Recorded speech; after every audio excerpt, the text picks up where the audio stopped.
তো হ্যালো বন্ধুরা, নমস্কার বন্ধুরা, তোমরা কে কোথায় আছো? আমার লাইভটাতে জয়েন করো। এখন বাজে ঘড়ি কাটায় 8:40।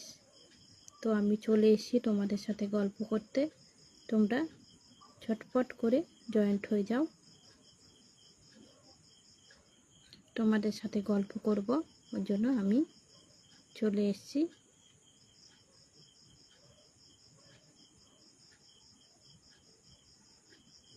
আমার নামটা বলে দিই, আমার নামটা হচ্ছে রূপালী সর্দার।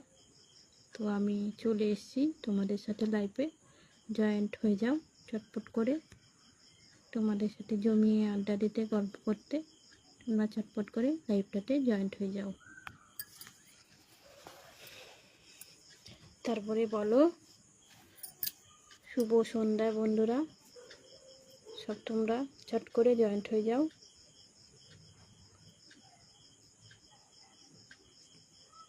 দেখো বন্ধুরা, আমি বাড়ি এসেছি আর আমাকে কেমন লাগছে। পুরো আমি বাড়ি এসে পুরো কালো হয়ে গেছি। তো আমি ডিউটিতে থাকলে আমাকে অলরেডি দেখতে বেশি সুন্দর লাগে, তো বাড়ি এসে যেন আরও কালো কালো লাগছে, রোগা হয়ে গেছি আর কালো হয়ে যাচ্ছি। আসলে হবেই, বাড়িতে চারিদিকটা টেনশন প্রথমত, আর দ্বিতীয়ত হচ্ছে নিজের হাতে রান্না বান্না করে খেতে হয়। ওর জন্য আমার না অ্যাকচুয়ালি একটা দোষ আছে, কেননা অন্য কারো হাতে রান্না খেলে আমার একটু শরীরটা লেগে যায়। আর বাড়ি এসে রান্না করে খেলে, নিজে হাতে বেড়ে নিয়ে রান্না করে খেলে আমি অ্যাকচুয়ালি রোগা হয়ে যাই, কালো হয়ে যায়। আর বাড়িতে এলে চারিদিকার কাজ, চারিদিকার টেনশন হবেই, তাই না? আর নিজে হাতে রান্না করে খাই যেহেতু, ওই জন্য বাড়িতে যতই খাই শরীরটা চিয়ায় না, গায়ে লাগে না।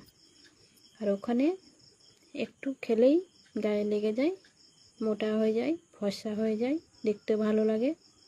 আর বাড়ি এলে কেমন যেন হয়ে যায়, কি বলবো, কিছু বলার নেই, সেটাই। তো তোমরা চট করে আমার লাইভটাতে জয়েন্ট হয়ে যাও।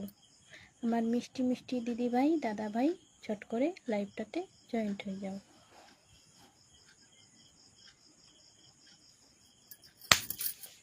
দেখেছো কেমন মশা?